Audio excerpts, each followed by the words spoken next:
जय श्री कृष्ण मित्रों, कैसे हैं आप सब।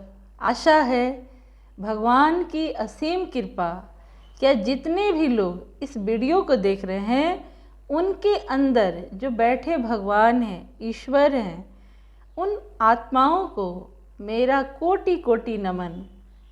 क्योंकि गुरु की कृपा और ईश्वर की कृपा से ही हम अपने जीवन को अच्छा बना सकते हैं। तो आज का जो वीडियो है मेरा, उन चीज़ों पर मैं चर्चा करने जा रही हूँ कि सबसे पहले विश्वास क्या चीज़ है और कैसे विश्वास के बल पे हम अपने अंदर बैठे ईश्वर को, अपने अंदर की शक्ति को जागृत कर सकते हैं, देख सकते हैं। कैसे मुश्किल के घड़ी में भगवान को याद करके मुसीबतों का सामना हम कर सकते हैं। सबसे पहले घर में जितने भी सदस्य हैं, व्यक्ति अपने समाज परिवार से जब ऊपर उठता है तो बड़े बड़े काम को अंजाम दे देता है। लेकिन परिवार के सदस्य में अगर ये लगता हो कि बहुत सी बातें हैं, जब इंसान को ये लगता है कि परिवार में मेरी कोई बात नहीं सुनता है, सबसे पहले ये ध्यान दीजिए कि अगर ये लगने लगे कि परिवार में मेरी कोई बात नहीं सुनता है, सबसे पहले ये विचार कहाँ से आया? ये आया हमारे अंदर से। और जब नहीं शब्द आया तो ये नहीं क्या है? ये नहीं ही निगेटिव सोच की तरफ हमें ले जाता है। जब हम किसी कार्य में नहीं शब्द लगा देते हैं, मुश्किल शब्द लगा देते हैं, तो मुश्किल और नहीं का जो विचार है वो हमारे अंदर से आकर ऊपर ब्रह्मांड की शक्तियों तक जाता है। और नहीं और मुश्किल शब्द जब हम अपने ब्रह्मांड में ही फैला देते हैं तो वही ऊर्जा, वही सर्वशक्तिमान चीज़ें हमारे पास वापस आकर लौटकर हमें प्राप्त हो जाती हैं।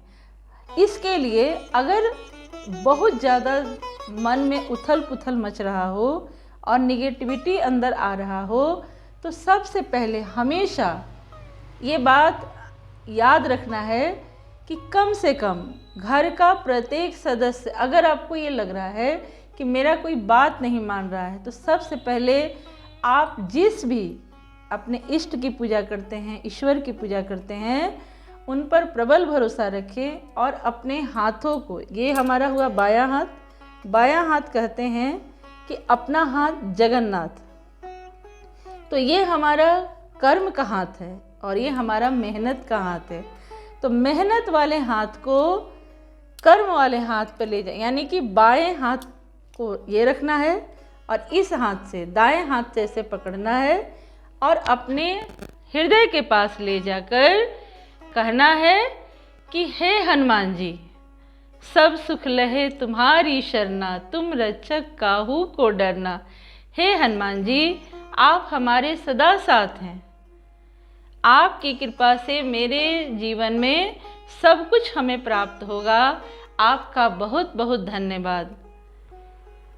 अगर कोई शिव जी की पूजा करता है या कोई दुर्गा माता का पूजा करता है तो प्रबल सबसे बड़ी चीज़ है कि आप जिनको मानते हैं, मैं ये नहीं कह रही हूँ कि आप हनुमान जी की कीजिए, नारायण की कीजिए। अगर आप नारायण भगवान को मानते हैं तो नारायण का कीजिए, हनुमान जी का मानते हैं तो हनुमान जी का कीजिए। और ऐसा ये बातें हमें क्या करना है, सबसे पहले भगवान को हमेशा धन्यवाद देना चाहिए। क्योंकि भगवान को धन्यवाद देने से क्या होगा कि हमारे घर में धन संपत्ति बढ़ना शुरू हो जाएगा, सारा कार्य अपने आप होना शुरू हो जाएगा। जब हम किसी के, अब ये देखिए हमारा इतना सुंदर शरीर भगवान ने दिया है, हमारा हार्ट, हमारा किडनी, हमारा आँख, करोड़ों की संपत्ति है, लीवर। अगर हम इसके लिए भगवान का शुक्रिया अदा नहीं किए, करोड़ों चीज़ों में, करोड़ों योनियों में ईश्वर ने सबसे सुंदर योनि मनुष्य की बनाई है, क्योंकि भगवान भी धरती पर आने के लिए तरसते हैं। तो क्या हमने धन्यवाद दिया? क्या हम अपने बच्चों को ये सिखाते हैं कि अगर तुम स्कूल से सही अच्छे से लौट कर घर चलाए तो सबसे पहले भगवान को धन्यवाद देना चाहिए? क्यों धन्यवाद देना चाहिए? क्योंकि भगवान धन्यवाद के पात्र नहीं। अगर हम धन्यवाद करना नहीं सीखेंगे तो हमारे जीवन में मुश्किलें बढ़ती जाएंगी और मुश्किलों का सामना करने का ताकत हमारे अंदर नहीं आएगा। अब आप पूछिए क्यों? अगर माँ ने बहुत अच्छी सब्जी बनाई तो माँ ने जो सब्जी बनाई उसके अंदर से जो भाव आया कि मेरा बेटा या बेटी खाएगा या खाएगी, तो उसने बहुत प्यार से खाना बनाया। जितने देर प्यार से माँ ने खाना बनाया उसका पारिश्रमिक, उसके अंदर भी पसीना, उसका मेहनत जो लगा, बेटे के मात्र एक शब्द कह देने से, अरे माँ तुमने क्या सब्जी बनाई है, तो वो शब्द जादू की तरह काम करते हैं और माँ के अंदर ये भावना जगती है कि हाँ कल से मैं इससे भी अच्छा सब्जी अपने बच्चों के लिए बनाऊंगी। ये होता है धन्यवाद करना।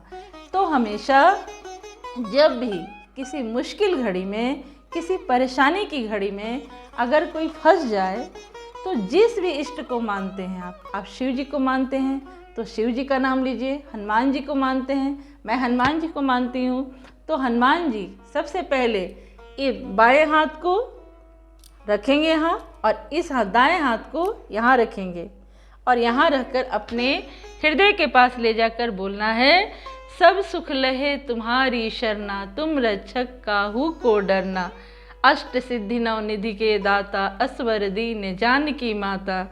हे हनुमान जी, आप हमारे साथ हैं, आपका बहुत बहुत धन्यवाद, आपका बहुत बहुत धन्यवाद, आपका बहुत बहुत धन्यवाद। ऐसा दिन भर में 3 बार अवश्य बोले और ऐसा बोलते रहने से क्या होगा, जीवन में अद्भुत चीज़ें प्राप्त होने लगेंगी, क्योंकि हमने हमेशा ईश्वर को धन्यवाद देना सीखा है। तो है ना ये शब्द जादू।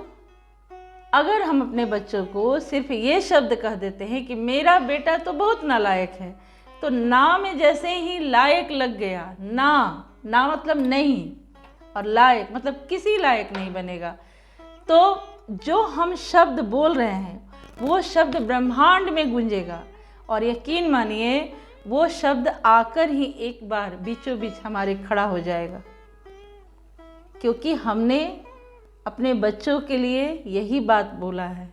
बच्चे जिद करते हैं कहीं घूमने के लिए, बच्चे मोबाइल लेने जिद करते हैं, ये सारी चीज़ें बच्चों को जल्दी जिद छोड़ देने पर हम भी जिद करें कि आप छोड़ दो, नहीं छूटेगा। मन ही मन अपने इष्ट का नाम लेकर उनका धन्यवाद देते हुए कि हे शिव जी, आपने बहुत अच्छा मुझे बेटा दिया है, मेरा बेटा मोबाइल की लत में पड़ गया है, वो जल्दी ही छूट जाएगा, आपका बहुत बहुत धन्यवाद, आपने मुझे बहुत अच्छा बेटा दिया है, मेरा बेटा ये एक बहुत बड़ा साइंटिस्ट बनेगा, मेरा बेटा इंजीनियर बनेगा, मेरा बेटा समाज के लिए कुछ करेगा। तो जो ऐसी सोच देकर भगवान का धन्यवाद करते रहेंगे तो एक टाइम आएगा कि बच्चे तक वो बात पहुंच जाएगी।